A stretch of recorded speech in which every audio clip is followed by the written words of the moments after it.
हिक की चर्चा हो रही, भगवत चर्चा हो रही, लेकिन अगर हम सांसारिक भी बात करें, हमारे दिमाग में बसा हुआ है, मुझे नाम छोड़ना नहीं, वो दिमाग में राधा राधा, अंदर वो दिमाग में चल रहा है। तो हमारे अंदर एक पीड़ा होनी चाहिए, तद विस्मरणेन परम व्याकुलते थे, प्रभु की याद ना भूलें। अगर याद भूलें तो व्याकुलता आ जाए। तो याद कई तरह से, ये प्रभु के लिए कार्य कर रहे हैं, बीच बीच में राधा राधा बोल दिया, यत करोषि, जो कर रहे हैं वो प्रभु को समर्पित कर दिया, वो भजन माना जाता है। फिर एक जब कर्ता भाव लीन हो जाता है तब स्वयं भजन होता है। उस समय क्रियाएं होती रहती हैं, भजन चलता रहता है। अभी कर्ता भाव युक्त है इसलिए समस्या लग रही है, तो उस कर्म को भी भगवान को समर्पित कर दो। यत करोषि, जो कर्म कर रहे हो बड़ी पवित्रता से, बड़ी एकाग्रता से भगवान के लिए करो। जैसे कोई प्राइवेट नौकरी कर रहे हो, 8 घंटे खूब मेहनत करके कार्य करो और वो भगवान को समर्पित कर दो। जो पैसा मिलेगा उससे परिवार शरीर का पोषण होगा, वो भी भगवान के लिए ही है।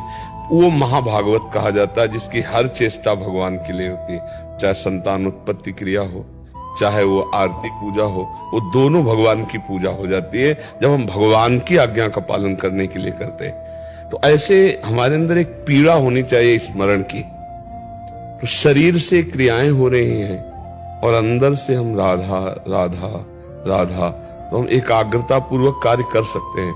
जैसे युद्ध में बहुत खतरा रहता है और भगवान कह रहे मामुनि स्मर युद्ध च, मेरा स्मरण करते हुए तुम युद्ध करो, तो स्मरण हो सकता है।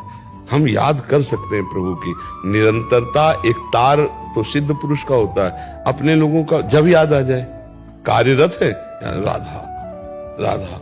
अगर हम एक बार कहा था कि 10 मिनट में एक बार याद करने का अभ्यास कर लो तो 24 घंटे में आपको ले आएगा।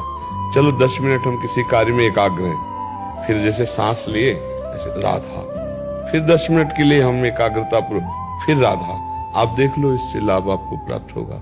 जो करो वो प्रभु को समर्पित करो, बीच बीच में नाम जप करते रहो, भाव करो कि हे नाथ, जितना स्मरण बनता है, जितना कर्म बनता है, वो सब आपको समर्पित करते हैं और इसका फल चाहते हैं अखंड स्मृति। तो जब वो अखंड स्मृति दे देंगे तो अपने देखो, शरीर जब काम करता है तो मन ठप तो हो नहीं जाता कि मन एकदम शांत एकाग्र हो गया, उस समय भी चलता रहता है। तो जहां वो चल रहा है, अगर वो चलन भजन में लग जाए तो क्रियाएं भी होती रहेंगी, भजन भी होता रहेगा। तो हम इसका अभ्यास करें धीरे धीरे। असंभव नहीं है, पर प्रारंभ में जब हम इस मार्ग में लगते हैं तो एकाग्रता क्रिया में हो जाती है, प्रभु को भूल जाते हैं। लेकिन हम ऐसा अभ्यास बनाएं बीच बीच में नाम जप का, जैसे हम कोई पद गुनगुनाने लगे अंदर तो हम खूब बढ़िया काम करते रहेंगे। जैसे लोग संसारी आदमी फिल्मी गाना गाते हैं, तो तुम उसी धुनी में राधा नाम लगा लो, राधा राधा राधा, अंदर अंदर गुनगुना रहे, बाहर भले नहीं कि लोग न जान पाए, आप अपने काम में लगे हो। चतुरता वही है कि एन केन प्रकारेण प्रभु का स्मरण होता रहे और कार्य भी होता रहे, दोनों हो जाएंगे, बढ़िया हो जाएंगे।